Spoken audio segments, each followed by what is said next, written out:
प्राय सभी लोगों का एक कहना रहता है, मन को बस में करो, मन को बस में करो।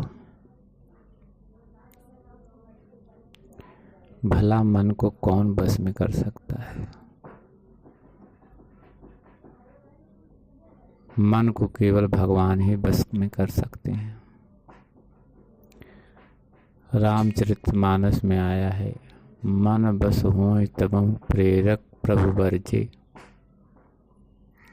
मन तभी बस में होता है जब प्रेरक के रूप में भगवान आपके हृदय से अभिन्न होकर के खड़े हो जाएं और आपका मार्गदर्शक करें। ऐसा चलो, ऐसा मत चलो। भगवान उंगली पकड़ करके पढ़ावें,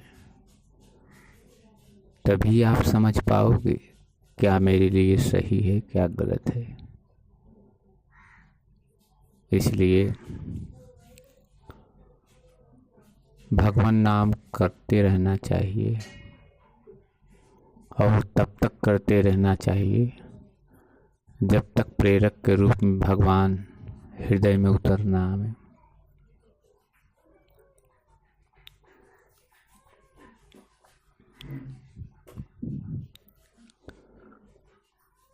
भजन इतना करना चाहिए कि भगवान हमें आदेश निर्देश देने लगे। अगर भगवान आदेश निर्देश नहीं दे रहे हैं तब तक हमारी कचाई है। अभी हम प्रयास कर रहे हैं, अभी हमारी सुनवाई नहीं हो रही है। नाम का जप इतना होना चाहिए कि हम जप करें, भगवान हमारी सुनवाई करें।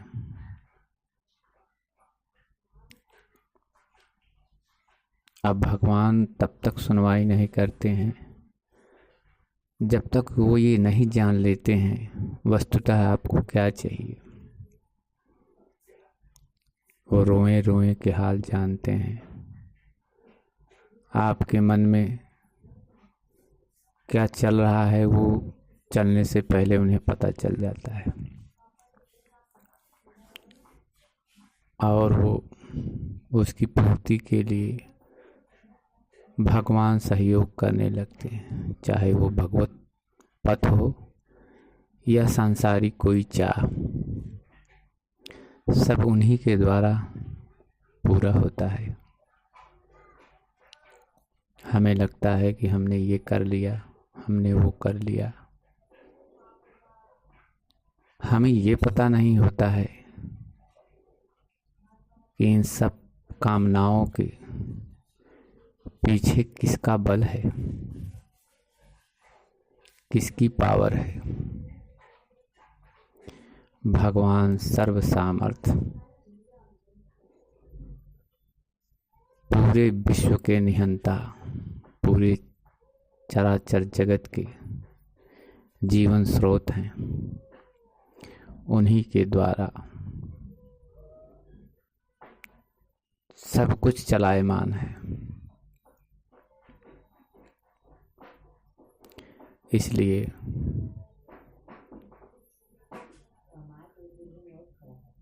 उनके समर्पित होकर के भगवान के नाम का जप करना चाहिए और यही जप आगे चल करके भजन का स्वरूप ले लेता है। नाम जब प्रवेश है, भगवान जब सुनवाई कर लेते हैं तो भजन की संज्ञा पा जाता है। वही नाम भजन की संज्ञा पा जाता है। भजन का स्वरूप है, पहले तो आप स्वरूप न जान करके भजन के बारे में जान लीजिए। भजन एक जागृति है। किसी किसी अधिकारी के हृदय में इष्ट या सद्गुरु से जागृति होती है।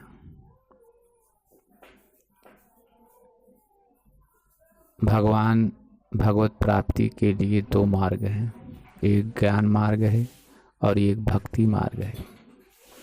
ज्ञान मार्ग में चलने वाले वो अपने बल पर चलते हैं, अपने विवेक अपनी बुद्धि के बल पर चलते हैं और वो लाभ और हानि का स्वयं जिम्मेदार होते हैं।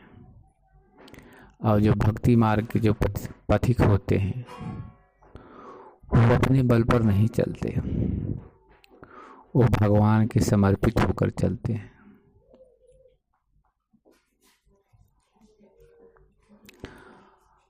और भक्ति मार्ग के पथिक भगवान को अतिशय प्रिय होते हैं, उनके योगक्षेम का वहन करते हैं। क्यों? कि वो समर्पित है।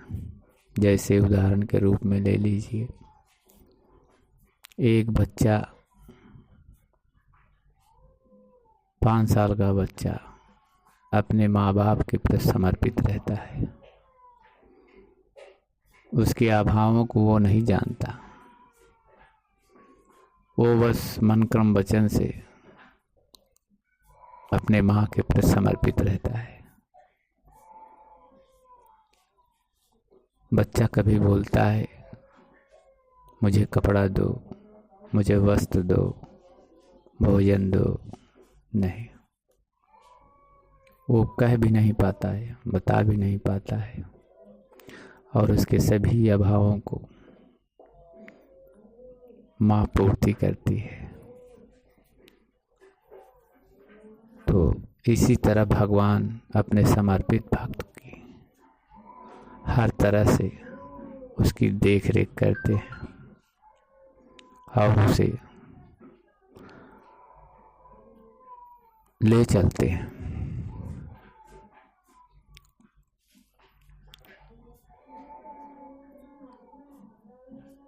नाम